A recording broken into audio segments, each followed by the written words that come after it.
కోల్కతాలో భారీ వర్షాలు వణికిస్తున్నాయి. వరదల కారణంగా 5గురు మృతి చెందారు. ప్రధాన రహదారులన్నీ జలమయమయ్యాయి. ఇళ్లు, కాలనీలు వరద నీరు ముంచెత్తింది. రోడ్లపై ప్రవహిస్తున్న వరద నీరు చెరువులను తలపిస్తోంది. వాహనాలు నీట మునిగాయి. మోకాల లోతు వరద నీటిలో వాహనదారులు తీవ్ర ఇబ్బందులు పడుతున్నారు.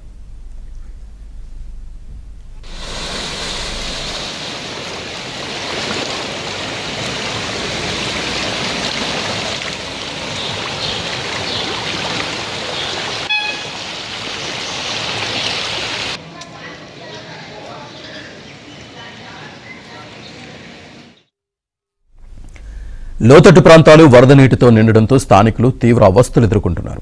అధికారులు విద్యుత్ సరఫరా నిలిపివేశారు. నీటి ఎద్దడితో ప్రజలు తీవ్ర ఇబ్బందులు పడుతున్నారు. రైళ్లు, విమానాల రాకపోకలకు తీవ్ర అంతరాయం ఏర్పడింది. భారీ వర్షాలతో ప్రయాణికులు తీవ్ర ఇబ్బందులు పడుతున్నారు. మరో 2 రోజుల పాటు కోల్కతాలో భారీ వర్షాలు కురిసే అవకాశం ఉందని వాతావరణ శాఖ అంచనా వేసింది. ఇవాళ ఉరుములు, మెరుపులతో కూడిన వర్షం కురిసే అవకాశం ఉందని వాతావరణ శాఖ హెచ్చరించింది.